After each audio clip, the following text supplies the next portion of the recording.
I'm Jonathan Zittrain. I'm the Director of Graduate Studies here at the Oxford Internet Institute, where I teach on Internet governance and regulation, such as it is. And I'm interested in Internet security because I think that poor security will drive mainstream PC users away from what I call the generative PC and into the waiting arms of what I call information appliances.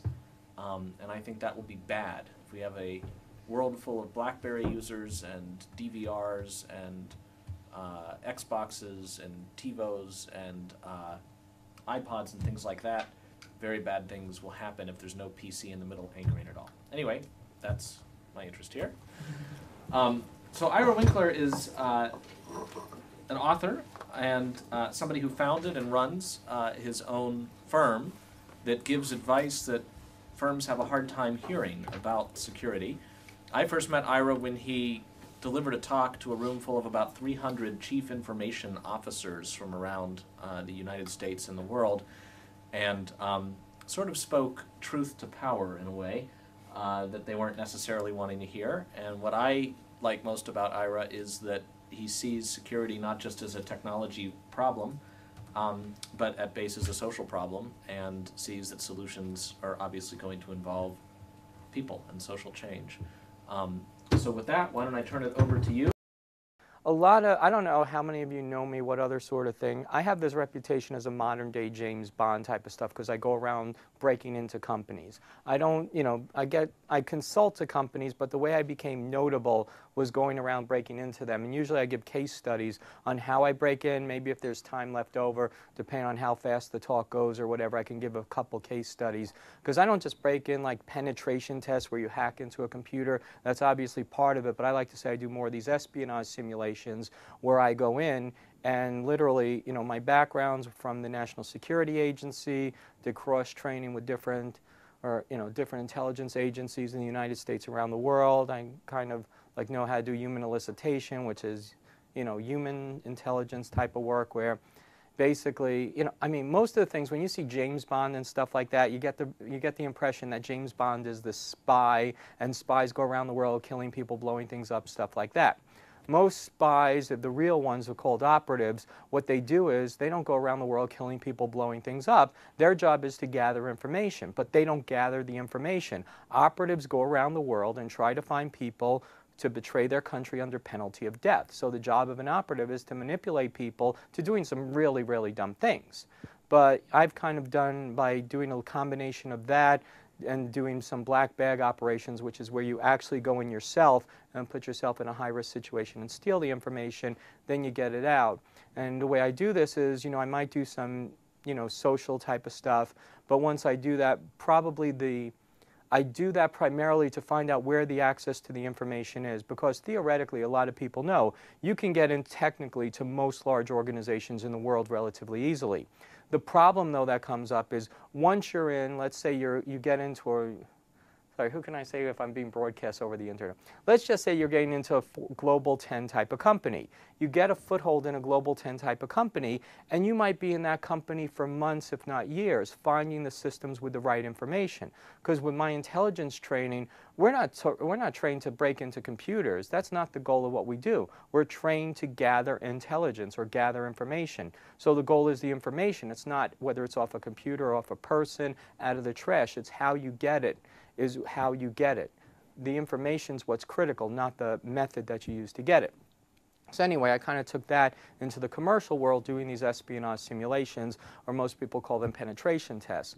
And now I went through that whole background because I speak a lot on, I don't really teach people how to do this because I can teach people how to really do this well.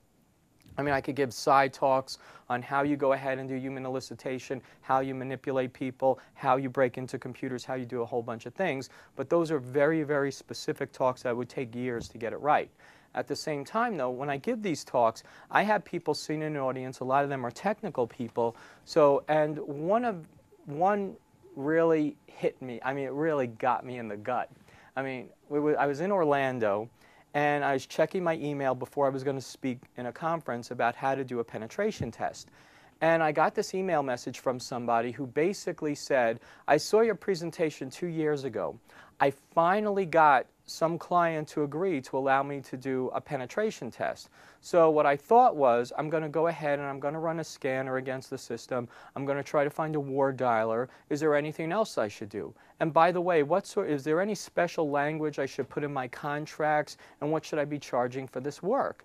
And I'm thinking, oh my God, what am I actually doing here? Because I'm creating this, this is a disaster waiting to happen. I mean, this is a guy that probably was a fan until he hated me when I sent back my reply saying, if you're doing, you're not doing this, you're doing that. You're not, like, for example, you're not doing a penetration test, you're basically doing an audit. And if you don't know what to charge and you don't know what legal wording to do, you shouldn't be doing this in the first place. That's a sign you don't know what you're doing and should get out quickly. So, of course, I never heard from that person again. He's probably one of the people that has an I Hate Ira Winkler page on the internet. There are a few. But so anyway, that's one thing that happened. And then another, this was a guy that didn't know what he was doing, and that was one thing. But one time we were ready to do this we were doing a penetration test of a global 10 type of company. And I had the team of people. There was going to be one team doing the technical hacking, and then another team I had that was going to be doing the physical penetration, social engineering, human intelligence type of work. And the one guy leading the technical part of it, he's probably one of the 10 best people in the world that I know in doing that sort of work. But he really wanted to do the social engineering, because I have fun when I do the social engineering. And sometimes these tech people want to get out of the little dark corners that we keep them in. And so what happened was, I was out there, and we're getting there, and he kept going back to like the project manager and saying, we don't need to hire the outside consultants Ira wants to bring in to do this. We can do this, we can do the social engineering ourselves or whatever. That's how it was phrased, because when you put out contracts, you don't say espionage simulation. You have to say social engineering, because the clients don't know what an espionage simulation is. And so what happened was, here's a guy who's, again, one of the most brilliant people technically I've ever seen doing computer hacking. And so one day, it's like I kept blowing off the project manager. I'm like, look, we're using my friend Stan, my friend Stu, and, that's it. So anyway, we're having, and then the project manager comes to me. It's like, Ira, we need you on a phone call. The guy wants to have a conversation again over this, and so we're sitting there, and the guy's trying to lead the conversation once I'm forced to get on this thing, and he's trying to be tactful and savvy and all that stuff. So he's like, so, for staffing, how many people do you think we'll need for this? What about this? The technical side, what type of computers are we breaking into? And then he's like leading, I'm like, whatever, because I know what he really wants to talk about. And then slowly he's like, now about the social engineering, how many people are going to be doing that? I go, myself and 2 others. He's like, why do we have to bring in 2 other outsiders instead of using our own people? And I'm sitting there, well, my friend Stan was a colonel in the Russian GRU. He was a spy master for them. And, he's one of, basically, Stan was, I don't know how many, like you're hearing about all the stuff that's going on with the poisoning and the assassination in London, right? Well, everybody's like attributing this to KGB or SVR. Is that usually it's the GRU that does the assassinations. So the GRU is like known as the evil twin of the KGB, for example. And my friend Stan was a spy master for the GRU for 20 plus years. Anyway, I'm like, well, and now think about what his job was. His job was to get people to betray their country under penalty of death. And, his primary job was in China. That was his whole background. And you think about getting people in China to betray their country. That's not an easy thing to do. So this is a guy that knows how to do that stuff.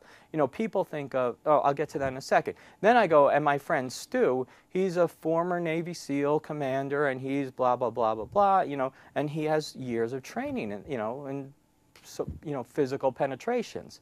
And then I was like trying to explain it rationally. But then, when you get a techie that thinks they're really smart, they can't control themselves for too long. So then all of a sudden he's like, look, I know how to check a password. I know how to check a computer monitor for sticky papers with passwords. I know how to check doors to see if they're locked. We don't need to bring in these outsiders. And he was hoping to dumbfound me. And I'm sitting there. He actually did dumbfound me, because all of a sudden it hit me.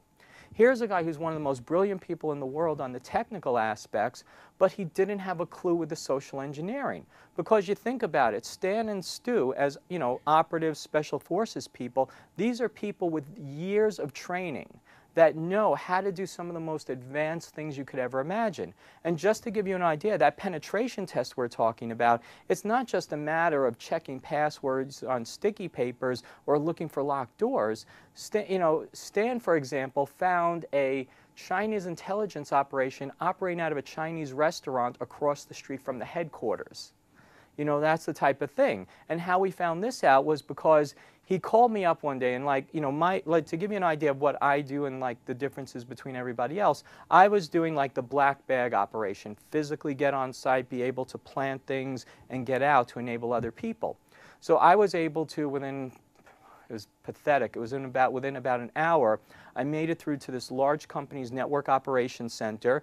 You know, I walked into this like guarded door with all these crypto locks on it and went ahead in there, found all these systems widely open, you know, logged on as the super user, you know, planted software on the systems, got out. It was buried deep in their network operations room. Nobody questioned me about that. So I put all that there and I'm sitting there. I walked around, found other stuff lying around, and pretty much I was done.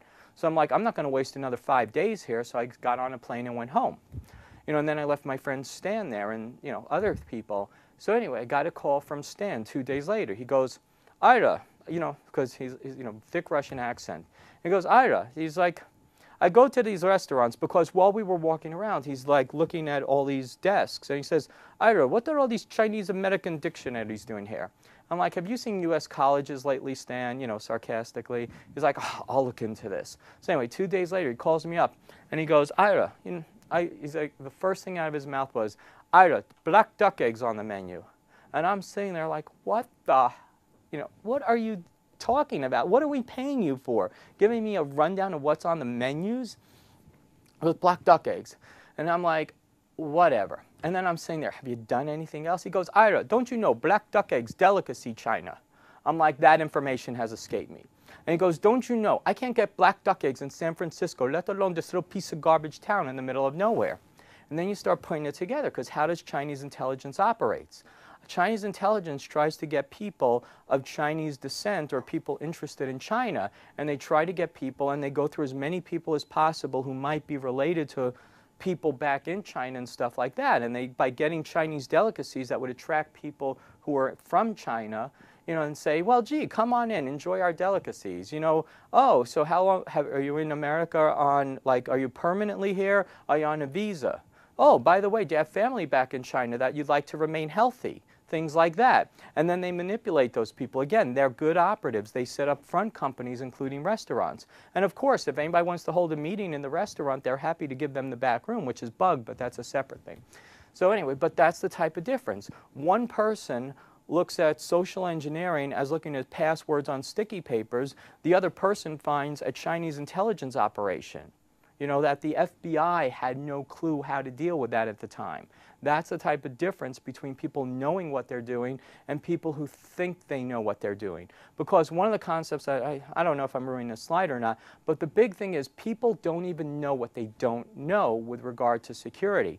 And that's the thing. That either makes people completely insecure, it gives them bad feelings about things they should be confident of, or it makes them overconfident of things they shouldn't be confident of. So that's kind of the genesis of how this presentation came about.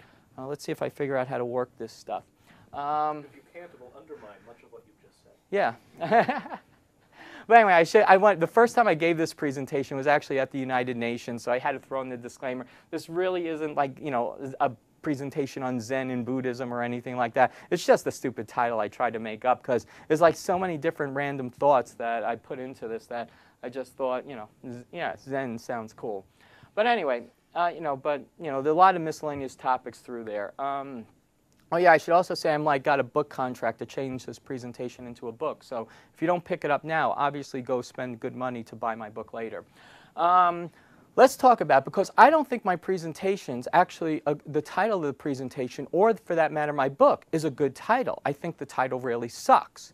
And let me tell you why.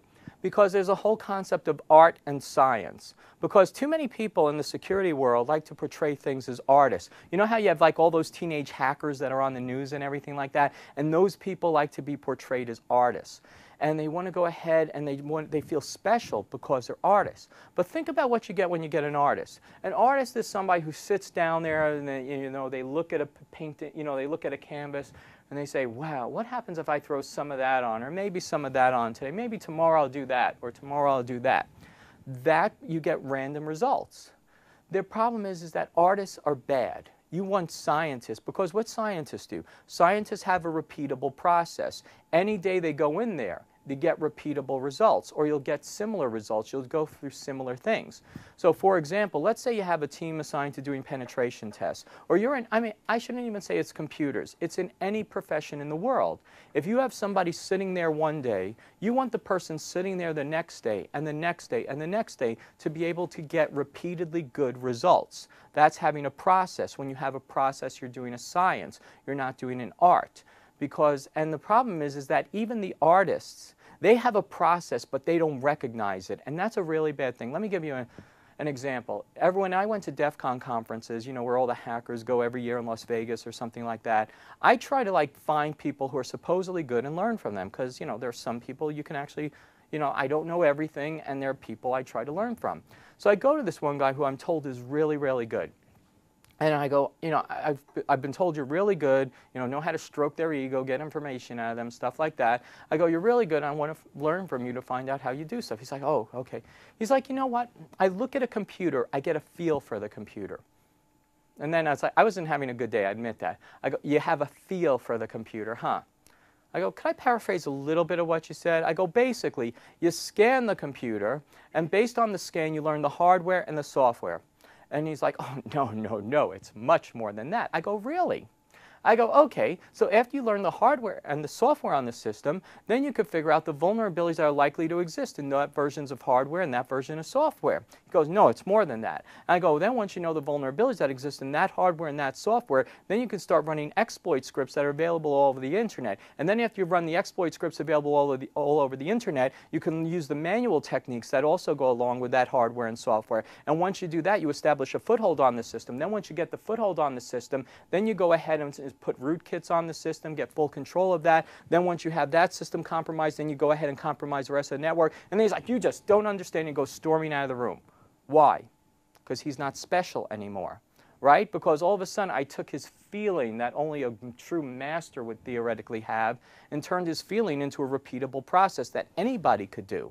And that's the difference of a science versus an art. When I was at NSA and they were training people how to use computers, and let's face it, NSA's job is to learn how to break into electronic systems. We didn't have like one random way. It's like, go get a feel for that foreign system over there. And it's like, we didn't get a feel. There was processes that you do to get repeatable results, no matter what the system is, no matter who was there on any given day and time. So that's the thing. Wherever you go, you need to have a process. You don't want artists. You want to have people who are basically scientists. And again, I have this line that says, even the artists, people who claim to be artists are not. Every artist has a process they go through. Like, I went to, I don't know the name of the museum in Florence, where I think it was, who's the Michelangelo or something? Did David do Michelangelo? You're more worldly than I am. I'm from America. But, but Michelangelo, they talked about how they, from New York, that's even worse.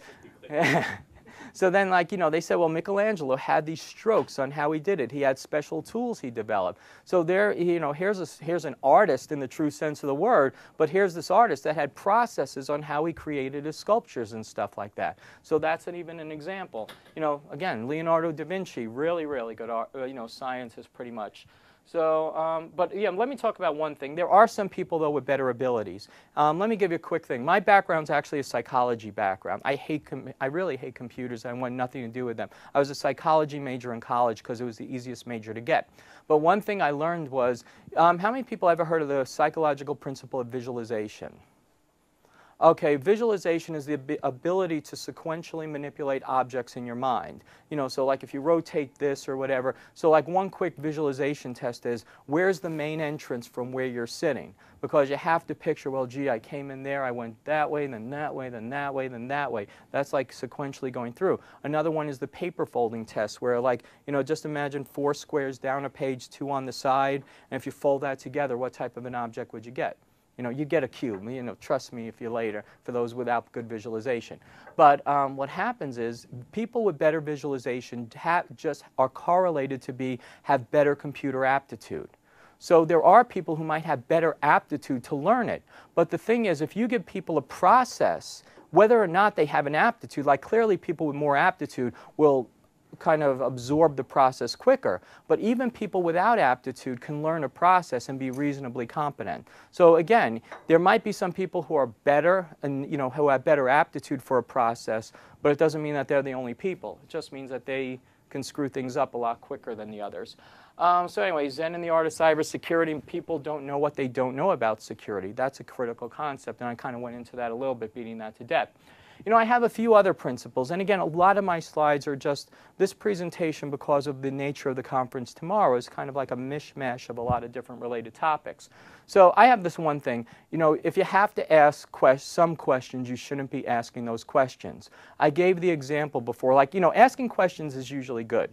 But for example, when I spoke to you about that person who came to me and wanted to know how to do a penetration test because they just got a client that day, that's a bad question to ask. It's like, gee, after they get the work like they're some sort of expert, now they're going around asking. That's a big problem.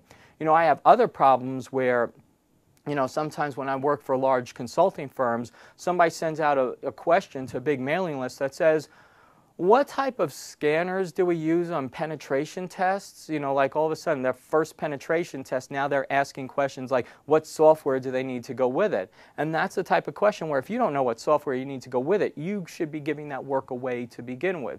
And there's a lot of other questions. If you get yourself into a position where you're established as an expert, and then you have to ask questions about what you're doing, that's a bad thing. On the other hand, if you're trying to learn, that's a good thing, but you don't learn while you don't learn at other people's expenses. So that's a pretty good thing to ask. Okay, the wrong perception. Let's talk about security as a whole. What do people think about security? Basically, people think security is complicated, expensive. There's a lack of qualified people.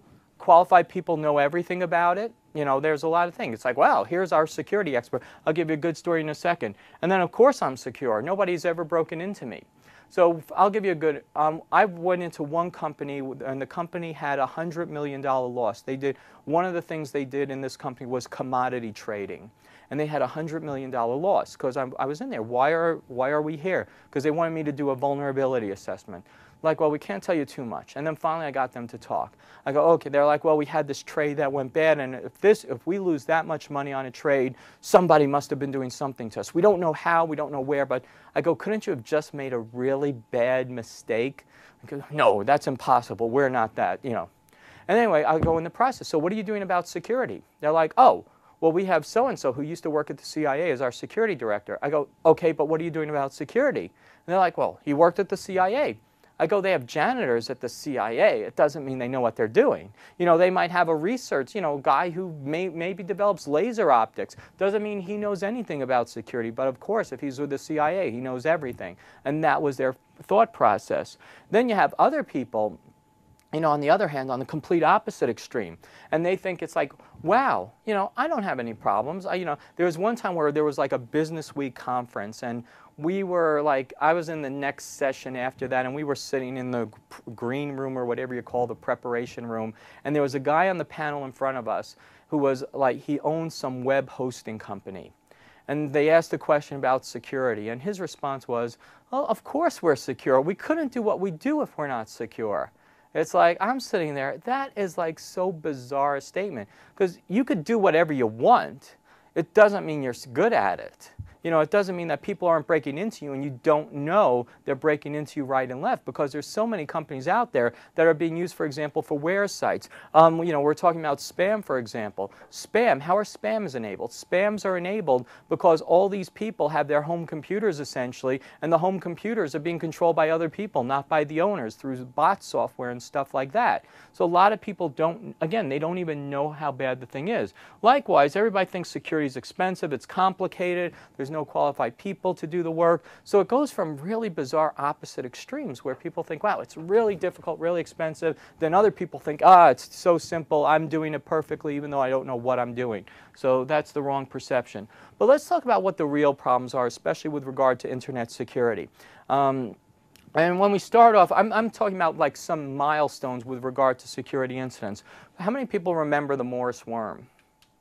Okay, a few people. Morris worm was named after a Cornell graduate student, Robert Morris, and he created like this internet worm that exploited widely known vulnerabilities, took over all these computer systems around the world, and like took down what was then a third of the internet. Just imagine a third of the internet going down now, because it just was this worm that was self-propagating and ate up resources all over.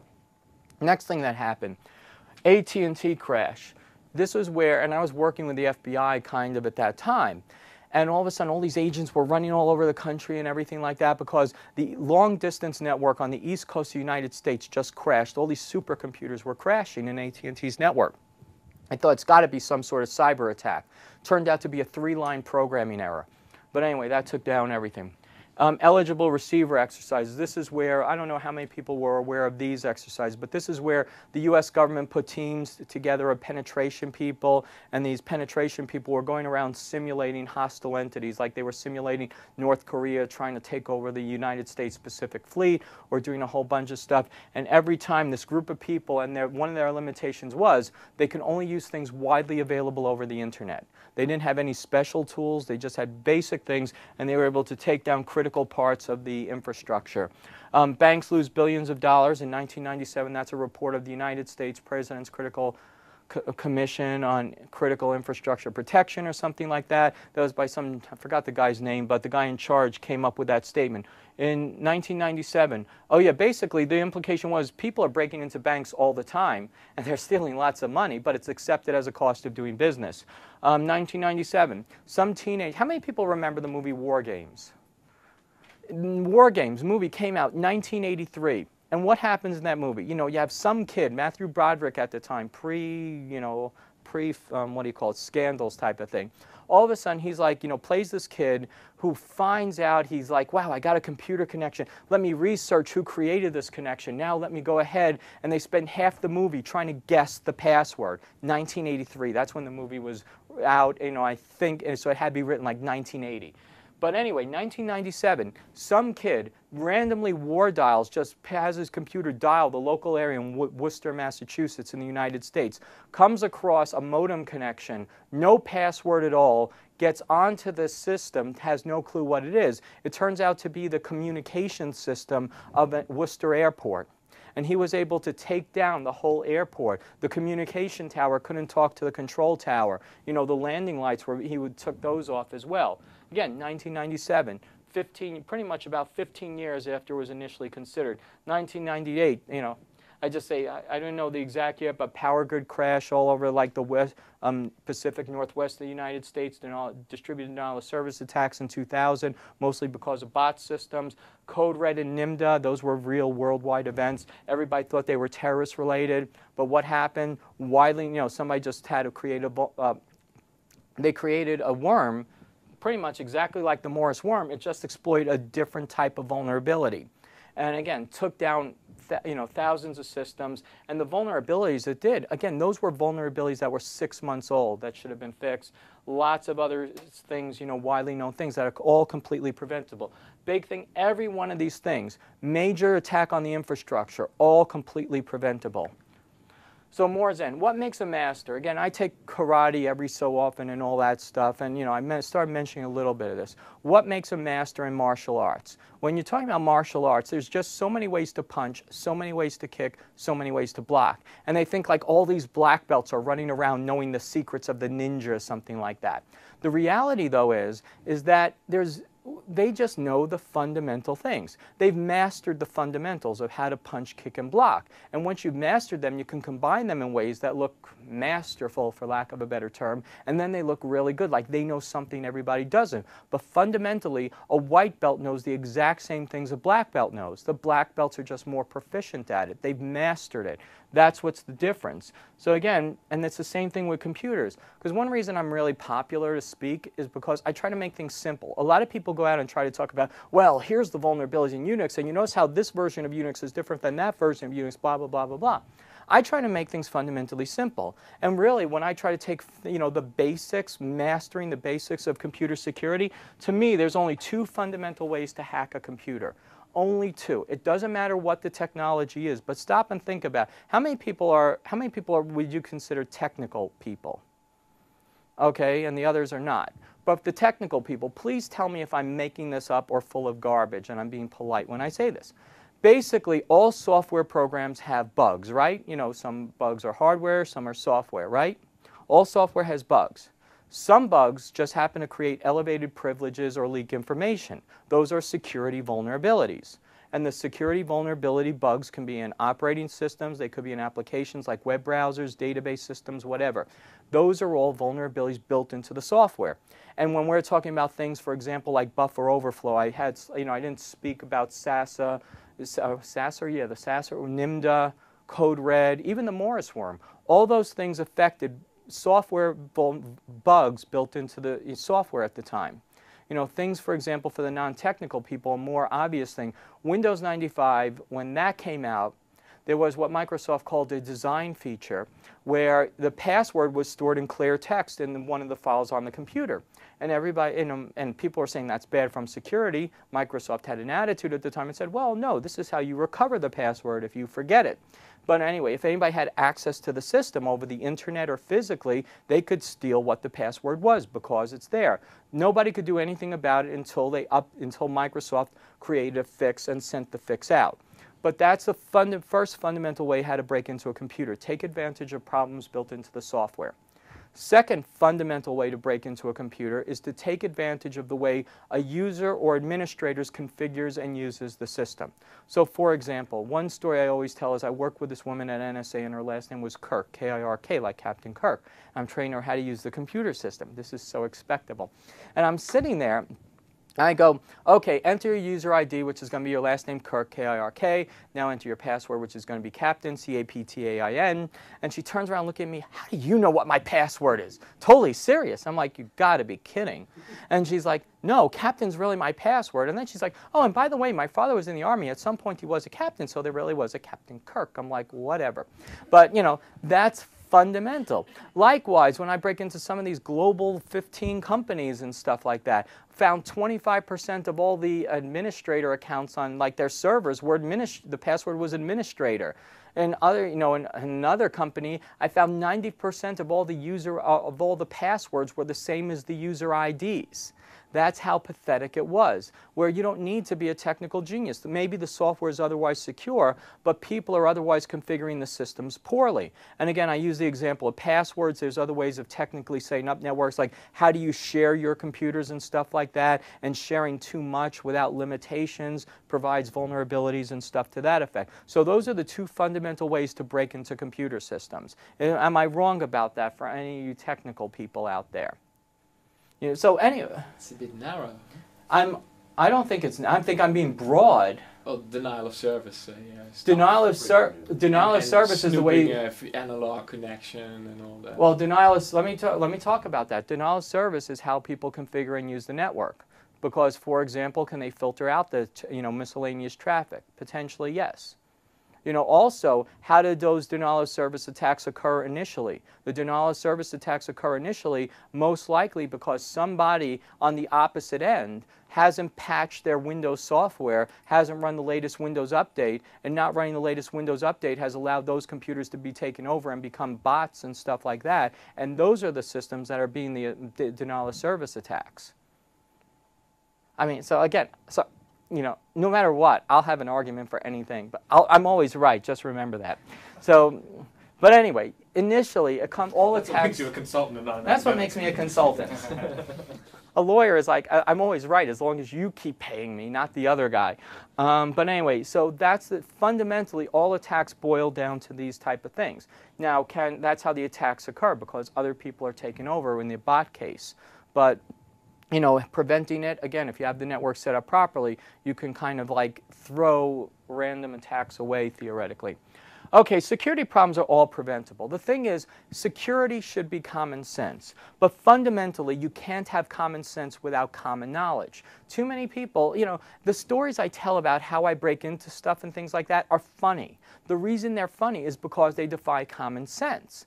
And defying common sense, I don't think they defy common sense because the users don't fundamentally have common knowledge. And I look at that as the failure of the security and IT staffs, not the failure of the people. If people don't have common knowledge, they can't do things right. They have to take that process that I spoke about, and organizations have to give people the process of doing things securely or correctly. So I like to use the automobile analogy. Think of it this way. Everybody says computers are really complicated. I'll never understand these computers. My kids know the computers better than I do and all that stuff. But think about it. Think about cars. Automobiles are incredibly complicated. There's all these moving parts. Like every car these days, a given car might have 30 different computers built inside it. But the reality is that you have all these computers built inside. You have the engine. They're much more complicated than an individual computer theoretically, but yet people don't care how the car works. They can get in the car, they can drive around reasonably safe, and generally you'll go ahead and you'll make it home alive, despite the fact you have thousands of cars going all over the place with each other. People learn the fundamental principles. They learn the common knowledge of driving a car. Common knowledge is the engine really doesn't matter that much. I know I have to put gas in. I know I have to put oil in. That's common knowledge. Then it's like when I get in the car, I go ahead, I put my seatbelt on, I go ahead, I drive my car within the lines, I make sure I watch for other drivers, and I do this. Because think about how much damage a car can cause. But people somehow make it home alive most of the time. But that happens. They know to do all these things, choose safe routes. But people don't perceive this with security because they haven't got the common knowledge to do so. But if somebody had it in for your car. If somebody had it in for your car, they could theoretically do a lot. On the other hand, if you know that somebody has it in for you, you could take extra protection mechanisms. For example, if you know they might cut the brake line, it's like, okay, park in your own garage, lock your garage. Never drive the car. But yeah, that's another thing. But theoretically, what's the odds of somebody really having it in for you? Even on the internet, where you have a lot of attacks, very few of the attacks are personal. Most of the attacks on the internet, for example, are random attacks, like all the bots, for example, that create the distributed denial of service attacks, the spam attacks. Those are random they have computers that randomly scan the networks, and then things are like, wow, here's somebody on a cable modem broadband connection.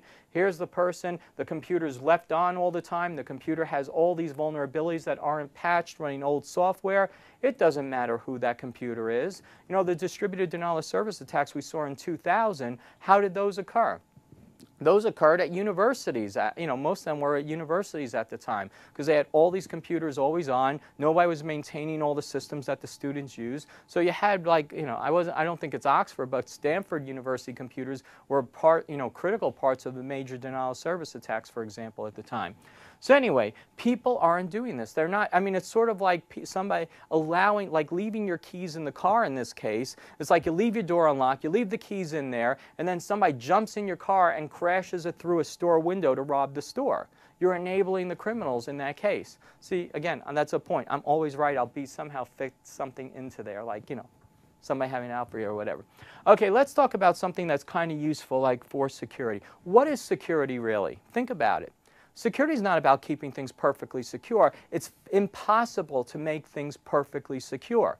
You could, for example, somebody could be afraid that everything in the world is going to happen for them. They're going to get hit by a car. They're going to go ahead. This is going to happen. If they go outside, people will mug them. People will kill them, whatever. But then they could be sitting in their house, locked in their room and something like that, and then a plane could crash in their house or something. There have been cases where, been a lot of cases lately near where I live where vans somehow go off the road right through houses and stuff like that, and people could be killed. No matter what happens, there's always risk in things. You can't be perfectly secure. And the goal of a security program isn't to be perfectly secure. The goal is to manage risk. And how do you manage risk? In order to manage risk, you have to break it down in what are the components that contribute to risk and which of the components are manageable. So fundamentally, there are 4 components of risk: threat, vulnerability, value, and countermeasures. That's how I like to describe it because it makes sense to me. Let's first talk about value. Value is how much is the information or services provided by the computer, the organization, worth. And generally, as far as risk goes, the more value you have, the more risk there is.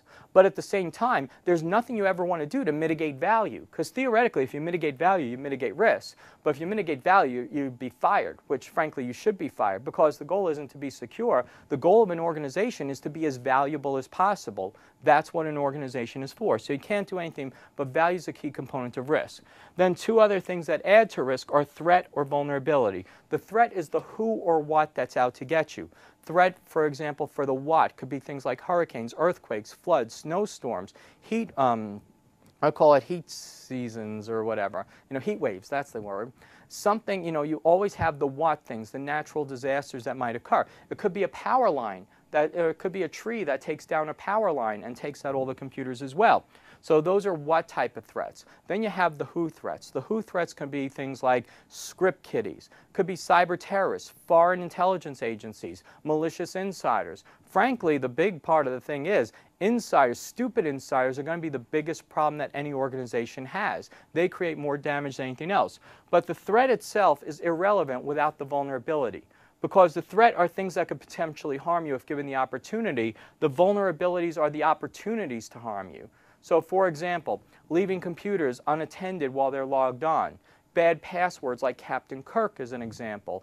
A whole bunch of other things. Physically allowing systems to be there. Operationally, like how many organizations give out way too much information over the internet? I'll just give you from military intelligence scenarios, there was a whole, there were ships in the United States Navy that had their own websites, and they had pictures of the captain's family with his hometown and everything there. And this was a ship that could participated in the cruise missile attack against the Al-Qaeda sites in Afghanistan.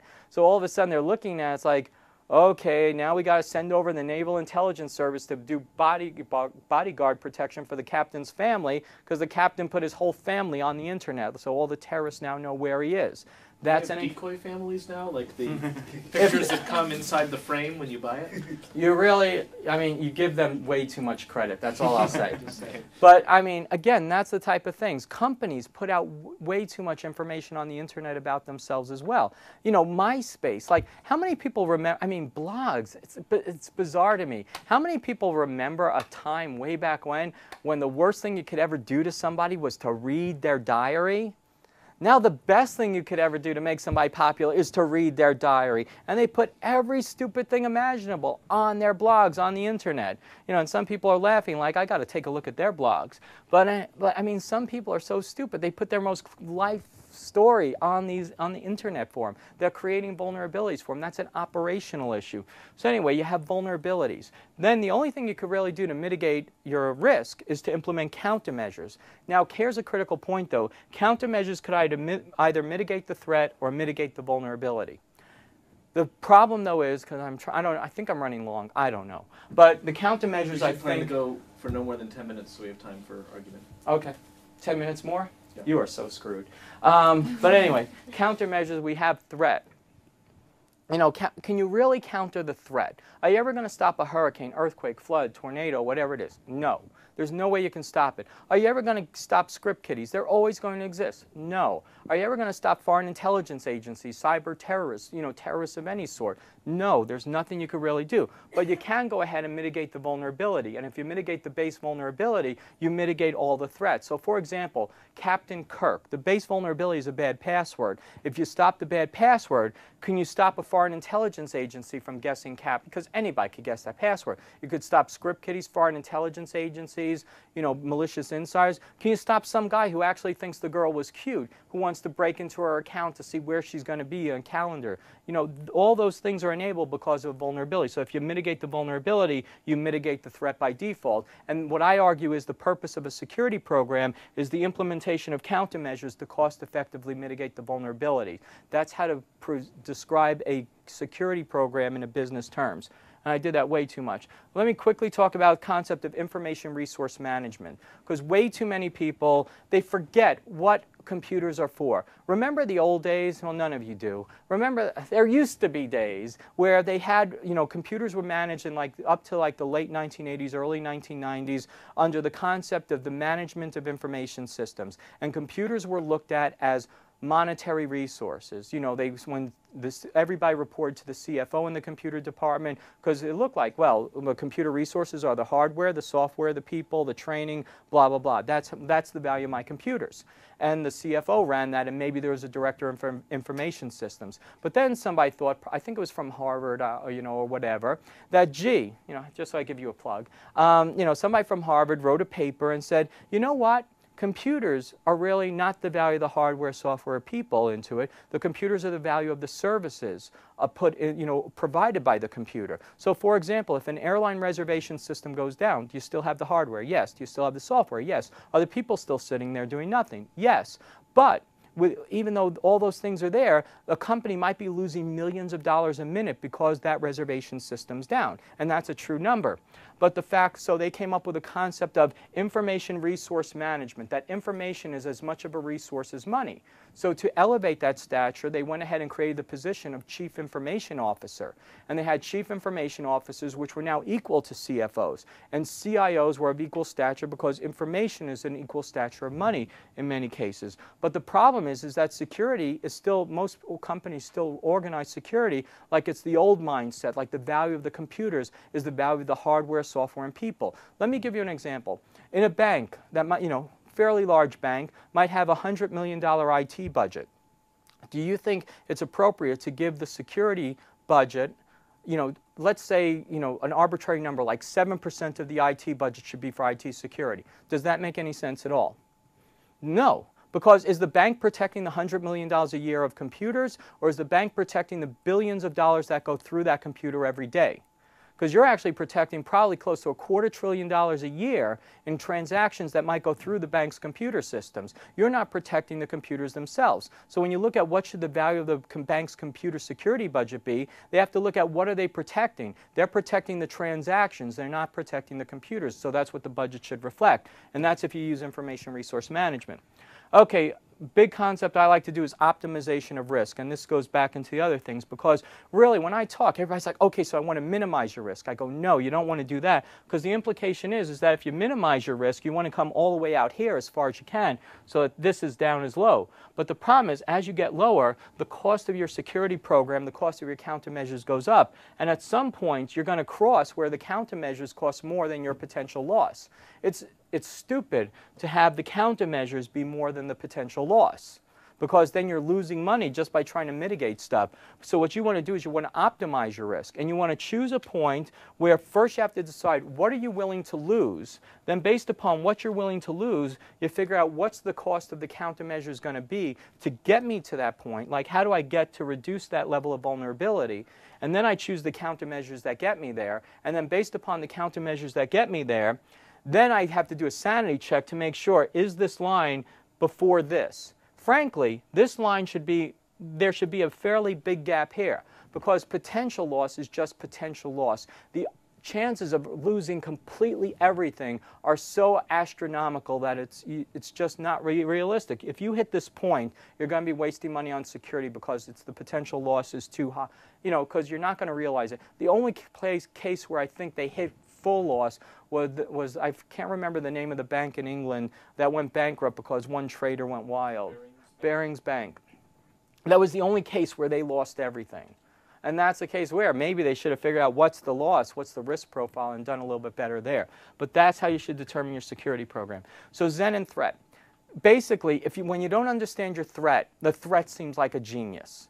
you know, most of the threat out there, like everybody's like, oh, these hackers are so smart. Then when you meet them, most of them are complete morons that just like they find a tool on the internet and it's like, there's one case where it's Operation Solar Sunrise or something like that. I was an advisor to the FBI, different case, and all of a sudden, like we had monthly meetings and they're like, meetings canceled, something's going on. And we're like, this must be good. And then like 3 weeks later, we hear that somebody comes out and says the Department of Defense experienced the most coordinated, sophisticated attacks we've ever seen.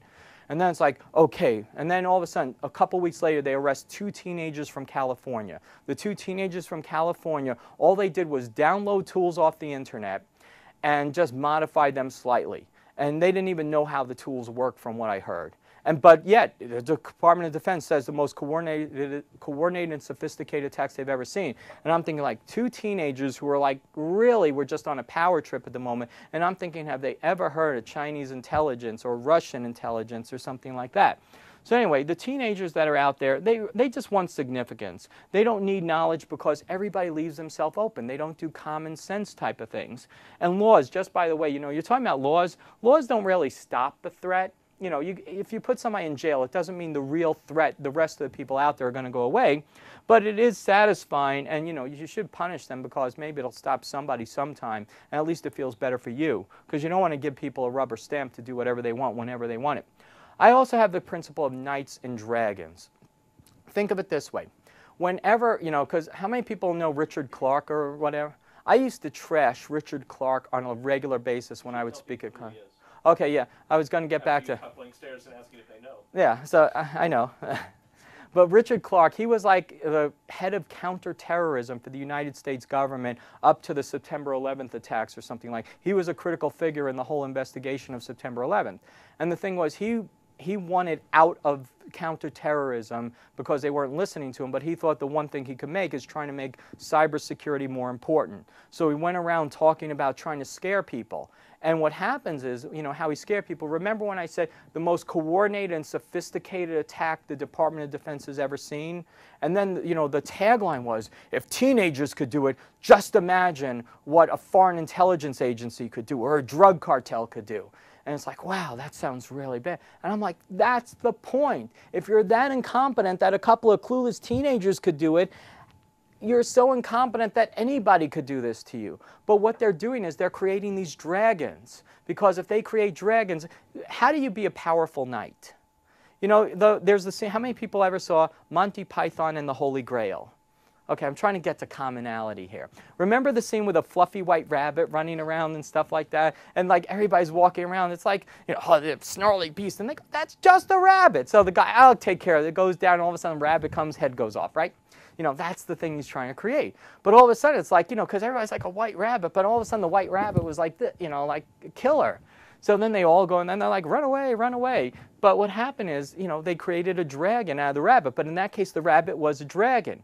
The problem is that when you have little white fluffy bunny rabbits out there in the security world, everybody's trying to portray them as dragons so that they could be a powerful knight. Because if you don't have a powerful knight, you know, if you don't have a dragon, you're not a powerful knight. You know, you have nothing to do. That's and so, the learned extended metaphor for security ever. That's what. Thank you. So, but that's part of the issue. But what happens when you have a dragon? It's like, gee, when you fail, it's like, wow, that's a dragon. You know, I went out there, fire breathing. I've got to go back, get better equipment. I'll see you in a couple of years. But it's like, okay, that was a bad dragon. Go get, you know, go find some other knights. It's like, that's the thing. They create dragons so that it's an excuse for incompetence. It makes you look more important, gets you more money. That's a big thing, gets you more money too. So anyway, great heroes need lots of money. Anyway, fear. People use fear, you know, FUD, fear, uncertainty, and doubt. You know, they use it to create control, scare people, get money, get power, fake expertise, and deflect blame. Again, the knights versus dragon things. But again, a lot of times they use it for control because all of a sudden they think, wow, look at all these bad things. That's why we have to implement these draconian laws all over the place and stuff like that. Okay, choosing countermeasures. I'm going a little bit about, like, you know, the risk formula. Basically, people usually, like they say, there's a threat out there. Let's develop countermeasures for the threats.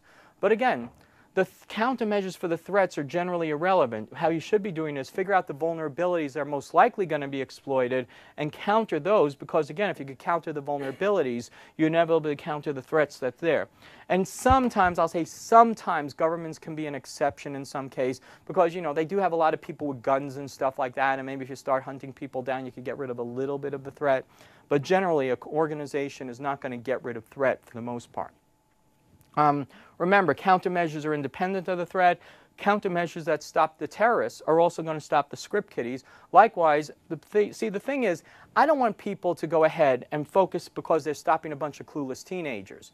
But a lot of times what happens is companies are really concerned, organizations are saying, wow, we have these major problems. It's like terrorists are a major concern, like especially after September 11th. How are we going to protect ourselves against terrorists? And the security manager's like, God, now I have to do this. It's like these people don't know what the real problem are all these little problems going around. I'm like, that's perfect. Because the same things that stop the script kiddies and all the other nuisances that you have, which are your biggest money losses, you know, it's the concept of death by 1,000 cuts. The same thing causing you death by 1,000 cuts are going to stop the terrorists. So tell them what they want in the language they want to hear it. So if they say, how am I going to stop the terrorists? It's like, well, I'm going to stop the terrorists with vulnerability management tools. I'm going to stop the terrorists with antivirus software. I'm going to stop the terrorists with this, that, and the other intrusion detection systems.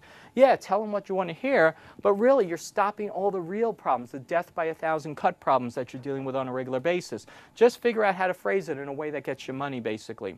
Also, you know, going back to a different topic, you need a right expert at the right time. Too many people think, wow, he's a security expert. He worked at the CIA, so he can manage my computer security program. You know, it's the same thing with cars. If somebody's a transmission expert and all of a sudden you have a problem with your, you know, drive axles, or, well, no, that is transmission. But let's say you have a problem with your carburetor. You know, you don't go to a transmission place for a problem with your carburetor. You find a carburetor expert. Same thing with, you know, same thing with security. Unfortunately, too many security experts have this delusions of grandeur and say, well, gee, I'm a security expert. Yeah, I'm an encryption expert, but I'll go ahead and write good policies too. And I'm also, awareness, awareness is really easy. I'll create an awareness program for a group of 50,000 people because I really know what encryption's like. You know, security people don't know what they don't know, just like other people don't know what they don't know. I already beat that to death, so I'll skip that. So anyway, seems like a single discipline, but again, security is a multidisciplinary thing, just like computer sciences. You know, if you're going to get a degree in computers, are you getting a degree in like database management? Are you getting a degree in graphics? Are you getting a degree in operating systems? Those are all very different disciplines. Likewise, security of operating systems, security of all those other things have different issues. Cyber terrorism, by the way, is not effective terrorism. You know, your terrorism conference. Cyber terrorism is really bad. I mean, the goal of terrorism is to create terror, not damage. You know, theoretically, it could create a lot of damage with computers, theoretically, but it's not really a good thing to create terror. You know, a computer goes out, power system, Northeast goes out. They're like, this could be a cyber attack. And everybody's sitting there, stores are giving away ice cream that's going to melt. People are having good thoughts about this power outage. That's not good terrorism. I'll give you the example of NIMDA or anthrax, because, you know, right after September 11th, like a week or two later, the NIMDA virus was released. And I was called by CNN, and CNN's like, Ira, we want you to come into our studios and talk about this new virus going around. And I asked, could you describe it? I go, well, it sounds a lot like Code Red, which is what it was. You know, it was a different version of Code Red, basically. They're like, well, the FBI says it's terrorism related, so we're going to do a story on it. I go, oh, whatever. So anyway, and then, you know, what happens? I get a call 2 hours later, said, we're not sending a car out for you because FBI says it's not terrorist related. I go, well, you said it's like Code Red. It's still going to cause like $1 billion worth of damage. Anyway, anthrax. Anthrax comes out a week later. All of a sudden, it's like anthrax would be mailed to people in the United States. Think about it this way, and I'm not trying to minimize a death, but basically anthrax killed 5 people or something like that over a 10-week period of time. More people died from donuts than died from anthrax. You know, they died from being fat and eating donuts than they died from anthrax. But yet, it's like this stupid thing. There's a possibility of death, so everybody was all hyped up over that, despite the fact NIMDA caused much more damage over the long term. And terrorists want visual attacks, because if I describe TWA 847, Pan Am 103, Oklahoma City, World Trade, Pentagon, you think of the visual things. You don't think of, gee, the power outage went down. That's actually counterintuitive to everything. And attacking computers doesn't create terror, but it enables some attacks. Talk about that later. Physical attacks, again, if you hack a generator, you know, hack a power control system, generator might might go down for maybe a week or so. If you blow it up, it's going to be down for 6 months. I'll just give you that, because it permanently denies resources. Death by 1,000 cuts, again, people worry about the spectacular things, but every day we see little losses here and there that add up to more than if a big spectacular attack actually happened. NIMDA was a good example. It cost almost $1 billion. And it wasn't terrorist related, but people are afraid of that one little terrorist incident. Security culture. Security is a management problem. It's not a technology. It's a process of implementing the technology for me. That's the only thing that happens. I'll skip this, but generally, if you ever want to be a CIO or whatever, know how to cover your butt. And if you go ahead, so you got to either have a CEO that thinks, the big concept here is must versus should, because people will do what they think is a must. If it takes regulations to make security a must, that's a good thing. But to too many people, security is something that's a should. Yeah, we should be more secure, but we don't want to spend any more money on it. So anyway, so should versus must. Remember IRM, budget for based on the value of the information, not that. I don't know why I put that there. What will work, Wizard of Oz approach. I don't have time for this, but again, everybody thinks the moral of the Wizard of Oz is there's no place like home. The real moral is you have what you're looking for, you just don't know it or know how to use it. And if you figure out what you have and you know how to use it, you could solve 95% of your problems with very, very simple stuff that's already available to you. Countermeasures that address vulnerabilities, not countermeasures that address threat. Give people common knowledge so that they could exercise common sense, because it's the basics. Give people knowledge of the basics. Build security in, not bolt it on. Excellent Christmas presents for everybody, by the way. Outstanding book, even if I do say so myself. I'm done, thanks.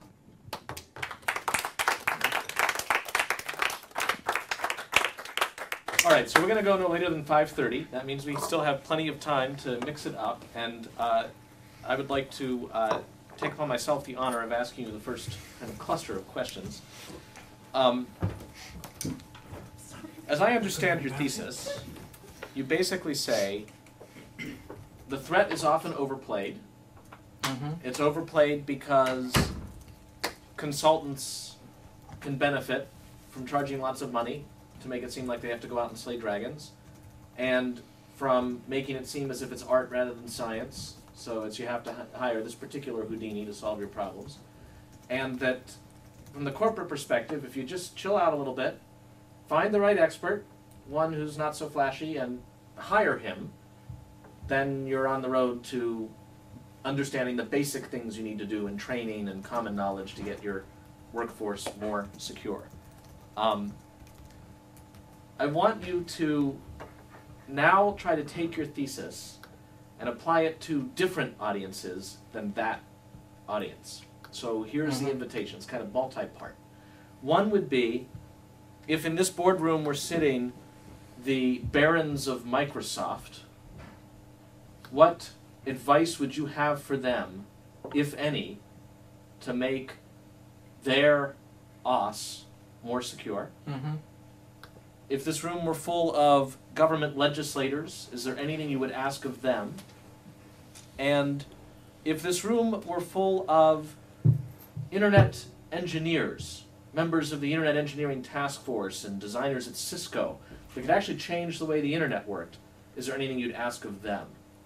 Okay, let's start off with the first one. First off, I'm not going to agree that I said everything you said I said. Okay. That's number one. I figured that would be true. Yeah, because you were paraphrasing greatly for some, what I believe would be personal beliefs that are theoretically not my own. But anyway, let's talk about the Microsoft case. For Microsoft, what would help Microsoft deliver a better product? First off, Microsoft, I think Microsoft is actually, right now they're probably one of the better companies from what I gather as far as implementing security into their products. Because again, security is about creating good fundamental software and good configurations. Again, remembering the two basic principles of how to hack a computer. Because Microsoft is basically a developer of software, and they create problems for other people. That's what they do, because the more software they write, the more bugs there will be, and the more bugs and the more vulnerabilities there will be because there are more bugs. Now, what I would tell Microsoft is first, do things so that security is ubiquitous. So, for example, having disk-level encryption where the operating system automatically encrypts the disk so people can't steal the data off. It's like, I think it's what the TCB, Trusted Computer Base or something like that, like a task force where they're trying to make it secure all the way through. It's so bureaucratic, if it ever comes through, it'll be a miracle. But this is a case where, for example, if you can go ahead and start making security ubiquitous and do security functions that people don't know is going on, like disk level encryption, as your system writes to the disk, that's one example of how to do that.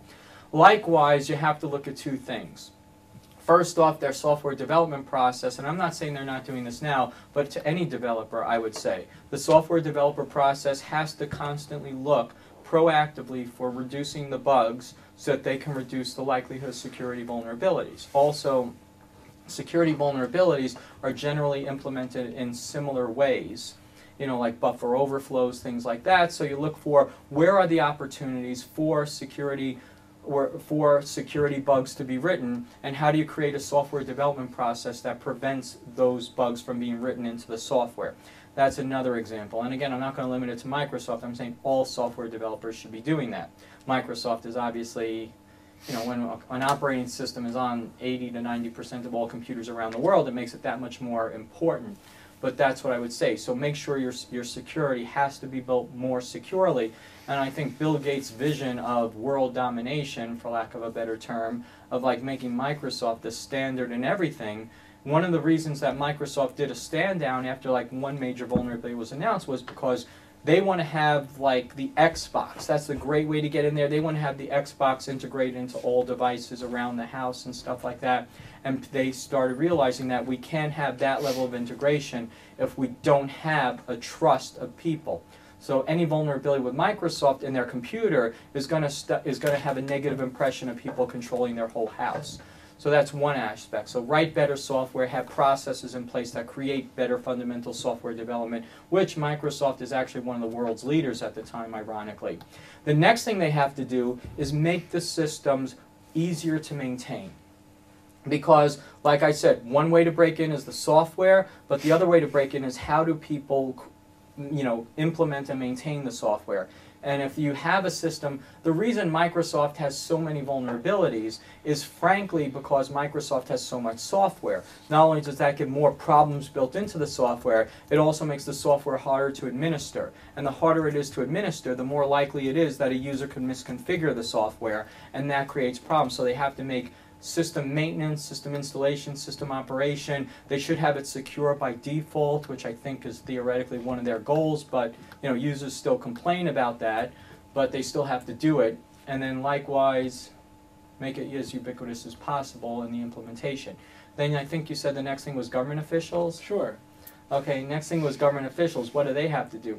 They have to create, I think first off, that governments need to implement laws.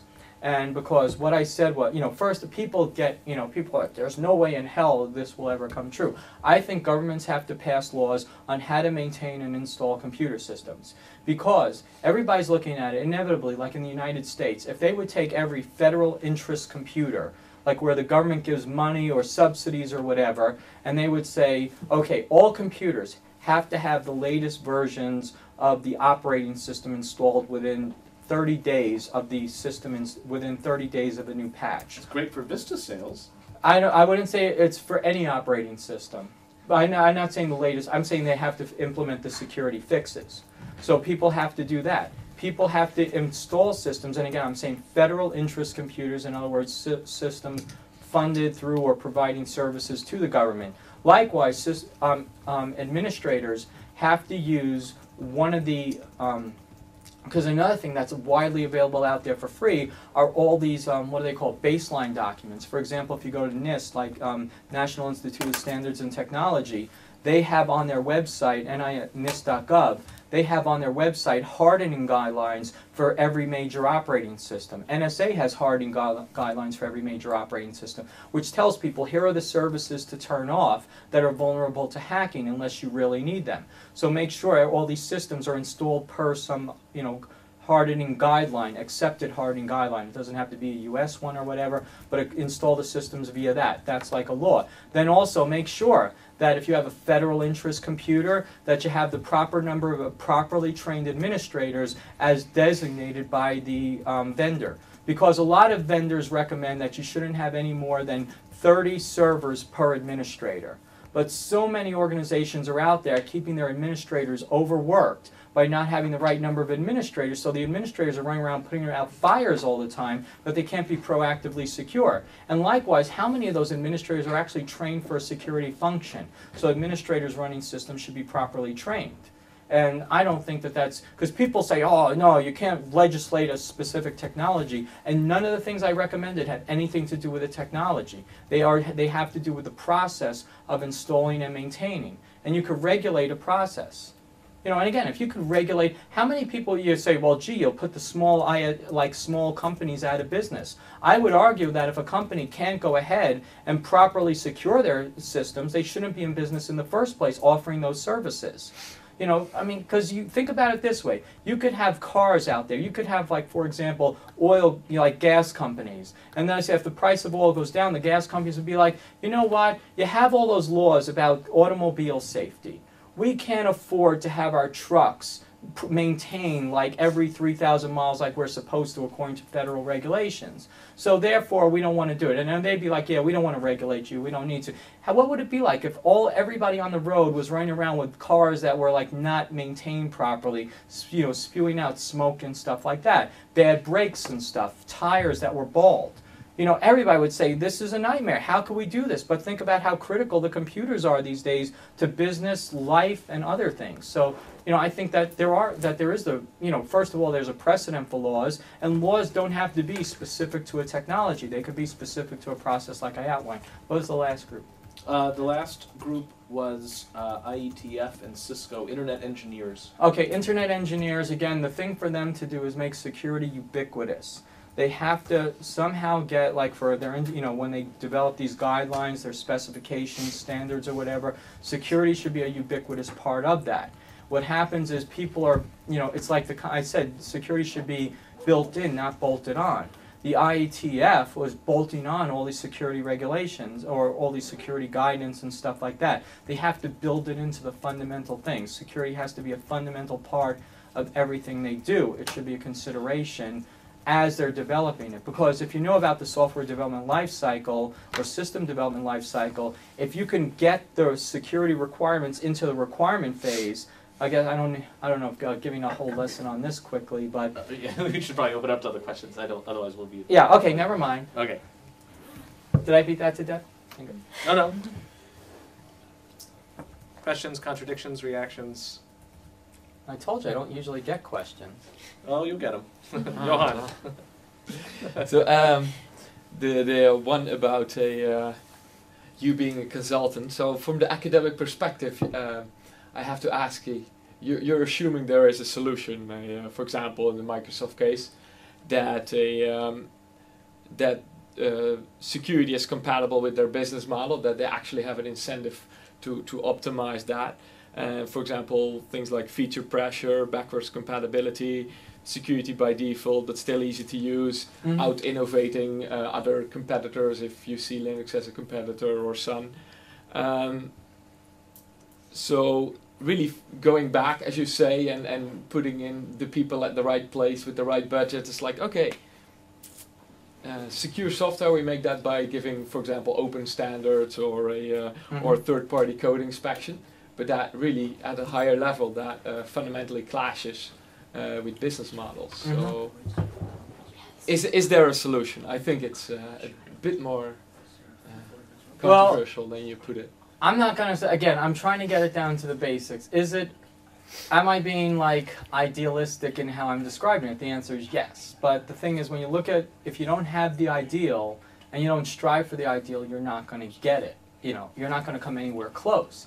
So you have to figure out, again, is Microsoft has some fundamental issues, though, because Microsoft's development process now is fundamentally more secure than just about every other organization's software development processes. A problem with Microsoft, though, that I didn't mention before, is that what they're doing is they have their base of software that they keep adding on to. And, you know, the new software is being developed, you know, under really great guidelines. The problem is that they're developing good new software under the old Windows NT, you know, utilities and everything like that. So theoretically, Microsoft should stop developing new things and start, if they really want to be fundamentally secure, they have to rewrite the base of software from Windows NT, which is still present. Because if you actually look at the software vulnerabilities that are being announced through Microsoft products, most of the vulnerabilities are pretty much still go back to the original Windows NT base or whatever it is. They're not related to the new software, but the new software is put on top of the old software. And so that's where some of the problems are occurring. As far as that goes, you know, if Microsoft really wants to be where they claim they want to be, they have to go ahead and do this. As far as third-party verification is good, but I kind of think that people should be doing verification to begin with, and third-party is a double check of what they're already doing. Again, again, that's what I would, his question was, what should I tell them to do in the ideal world? That's what I would tell them, and without seeing the specifics of how they actually follow through, it's hard for me to answer the question. Other questions? I was going to say something about process. You talked quite a lot about process and the importance of process and repeatability. Mm-hmm. And repeatability is boring, which is why, in my experience anyway, why lots of people make mistakes with it. And I speak about that because I spent 3 years working at the University of Leicester as a security management lecturer. And it was in the early days of security mm-hmm. management with IT, and that was the single biggest problem with process. Lots of people would implement an IT policy, mm-hmm. an IT security strategy and so on. But people got fed up with it after a while. They got fed up with doing the same thing and trying to follow through the same process, and it would lapse. Well, I got to say, I hate every time I'm asked to change my password, and it has to have at least one capital letter, 2 numbers, and an exclamation point. I was going to say, some and it can't be the same as any of my Fast 5. Technological things have been done to try and break out of that, but well, do you still see it as... Well, let me give you a couple of quick examples of stuff, because I mentioned process and process, or however you want to say it, British in a way. But in the process, for example, you have basically what are ways to get rid of the boredom. And frankly, you can automate a lot of the boredom. Computers are supposed to do boring things over and over again countless times. So for example, a major step forward, and I'm not saying it's the only one, but Windows Update Service that's now automatic, goes out periodically, updates itself. Outstanding way of getting rid of the process. Antivirus software also automatically downloads, searches for new definition files and updates the definition files. Great example of automating the process. Other types of processes that could be password changes, again, built in. You're talking about hating passwords. Frankly, technology that it could overcome the hating of the passwords, for example, could be single sign-on tools. You could go have one-time password tokens to replace having to change a password every 4 months, 5 months. I'm talking to one company now that actually you put pictures of your family up and you click on, so when you log on, you have to click at a specific point in the picture every time. So you're not remembering a password, you just can't remember. Even tell somebody your password then. Yeah, you can't it's tell. It's right under the nostril of my daughter. Yeah, something to that effect. So you have to, but then they would have to get on the system and know it's like, where the password is. So that's an example of taking things and remembering and taking the stupid, memorization, like remember 28 different passwords. Like I was in one company and, walking around doing one of my, espionage simulations, go over to one of the traders' laptops, somebody who does financial transactions all the time.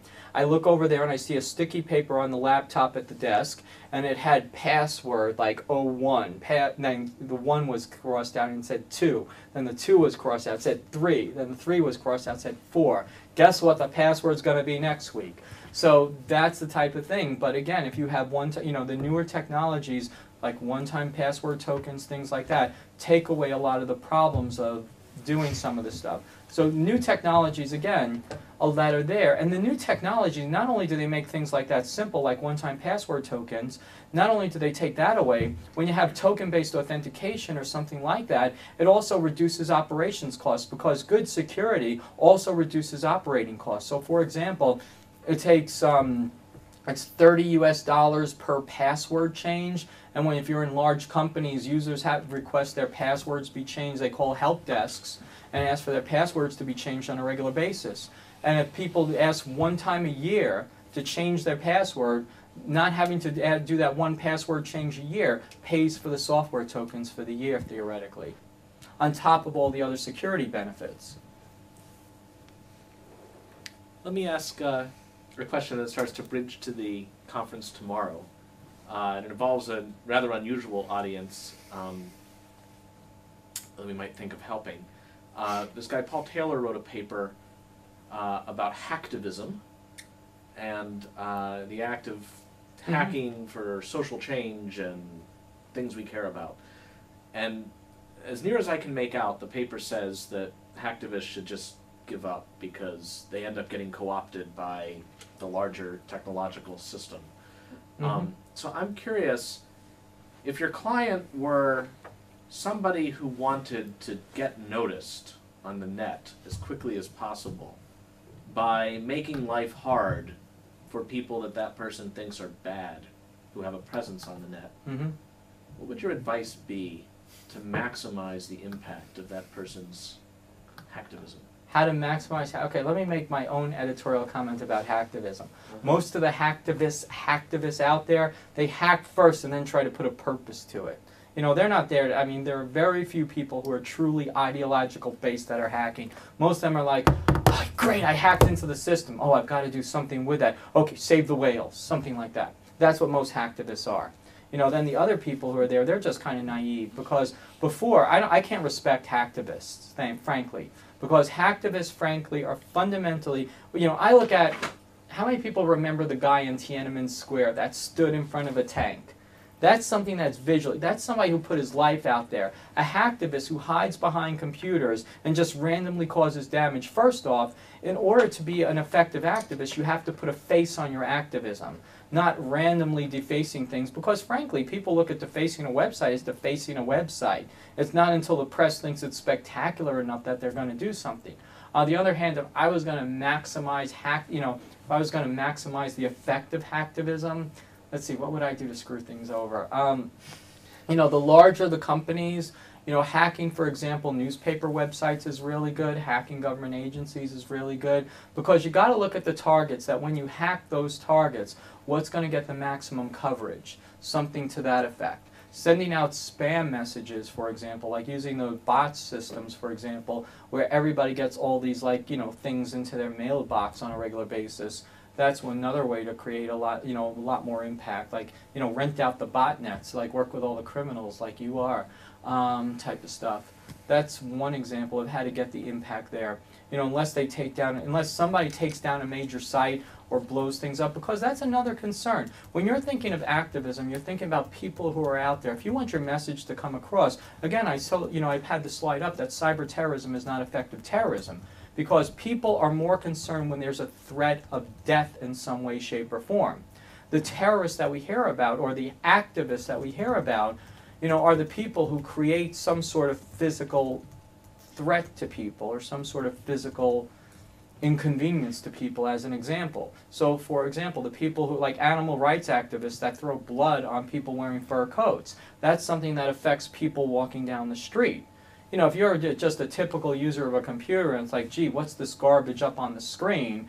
Or somebody hacking a computer, it's like, oh, a computer's hacked. Gee, that makes a point. You know, everybody expects computers to fail all the time anyway. It's hard to make a point causing a computer to fail. I mean, if the hacktivists want to make a point, they have to somehow create an impact in the physical world. It'd be interesting then to hack one of these new information appliances. If everybody's DVR went dead, or was compelled to show a video, like Captain Midnight. Yeah, that's, I mean, those things are, it can happen, but it's so, I mean, somebody to do that, that's like way beyond the scope of most hacktivists and stuff. I mean, there's so much more things they could do. I mean, if they have half a brain, they'd be doing it for money. See, that's another thing. I can't understand why people commit a felony for making a point. I can understand, like, or their own ego. I could understand, you know, felony for profit. That makes sense. But felonies for the hell of it. I was like doing a bank investigation once where I was like investigating this big bank robbery, like multi-million-dollar bank robbery via computers, and I like going through and like when you're doing computer crimes, you're watching like a line analyzer. You're watching all the sessions go across, and you're searching for sessions that might be of related to crimes. And so for every bank crime you know about via computers, there's dozens of others you don't know about. And one time I was watching this thing, I was like investigating one bank robbery, then this other thing I found, somebody broke into a bank's electronic funds transfer system and put a wares site on this electronic funds transfer system.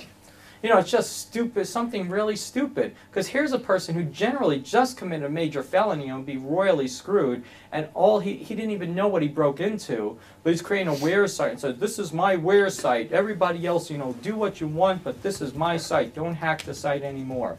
And I'm sitting here like, you know, here's a person who committed a major felony, doesn't even know how bad of a felony it is, and how much theoretically money he could make.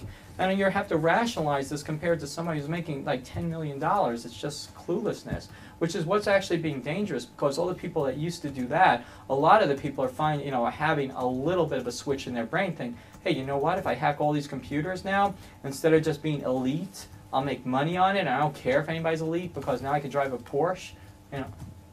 I think this is one of the key things.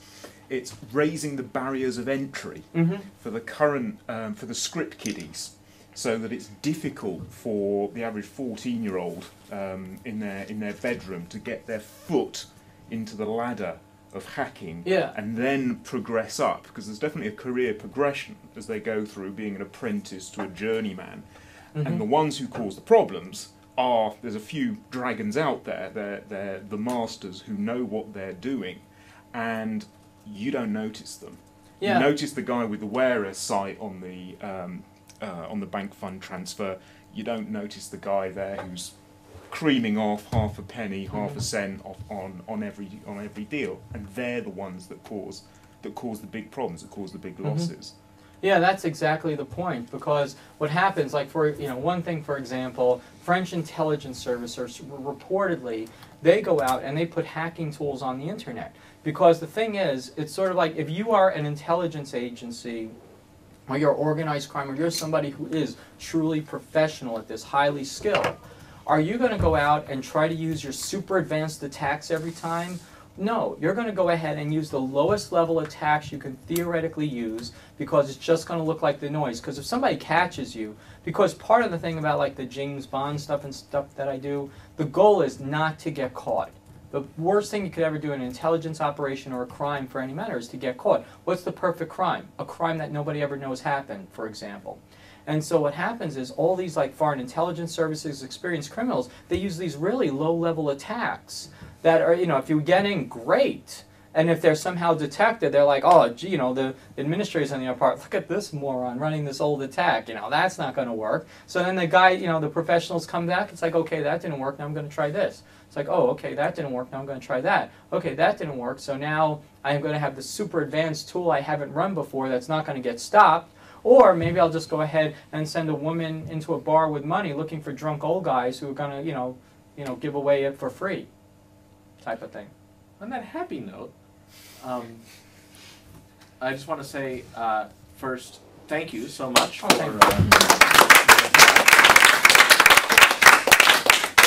my own amazement that clearly for the kind of penetration work that you do, where you have to be able to glide your way into a network operations center and put in software at the root without anybody noticing, it must depend on you being highly inconspicuous. And it's fascinating to imagine you as highly inconspicuous. You'd actually be surprised. I mean, here I am. Let's see. White male, average height, average weight, if I'm being generous to myself. Average height, average weight, going in. There was one time where I was on Good Morning America. So they flew me into New York, spent the night there. I was on the show, and then I had to run out for something else. So, drive to the airport. And then I sit down because I'm trying to get something to eat, because I was trying not to make a mess of myself, because they have the green room with all the food that's all messy and everything. So I get to the airport, and then I sit down at this little bar place where I could get some donuts or something like that. I'm sitting there and they're watching Good Morning America. And there I am, and the bartender is half the time just trying to ignore people, sitting down there leaning on there watching Good Morning America. And there I was, literally a half hour before. And and then the guy didn't even have a clue I was, where I was. There was one time where I was recognized, but most of the time I could be all over the internet. I could be known, but let's face it, it's not like anybody's going to say, gee, you know, it's like, oh, well, there's Ira Winkler walking around. It's like, because the same thing, even when you see Hollywood celebrities, I don't know if you ever like met them in real life, but you really don't know who they are when they're there. Because they look really scummy, they don't have all the makeup on, stuff like that. Unless you see a whole bunch of paparazzi, you wouldn't recognize them. And thinking I'm going to be recognized would be delusional on my part. And if you're in the place that says authorized admittance only, and somebody actually perks up and says, hey, what are you doing here? Who are you? What's the best answer to give? I'm looking for somebody theoretically, or it depends on what the thing is. If you really want to get people, if you really want to not be bothered, like for example, just did a whole bunch of things where we literally stole this company's entire product line worth billions of dollars within about 3 minutes, what it worked out to. You know, oh, we're doing a SOX audit or something, you know, Sarbanes-Oxley audit in the United States, or, you know, we're doing a privacy policy, you know, if you're in like a European country, we're doing an privacy policy audit or something like that. You know, mention some law that you're doing an audit for, and everybody's like, oh, okay, you know. I mean, because what happens half the time is somebody walks out the door, you're standing there, and as they go running to the bathroom, you just kind of sneak in quickly and you're right inside, assuming you even have to go to that level. But you know, I mean, half the time if you just mention you're doing some audit, they won't question you because they're like, okay, leave me alone, get away. All right, well, we'll save for the informal conversation afterwards how you would blow up an airport. I remember that story is a very good one. But we'll save that. And thank you again. We stand adjourned.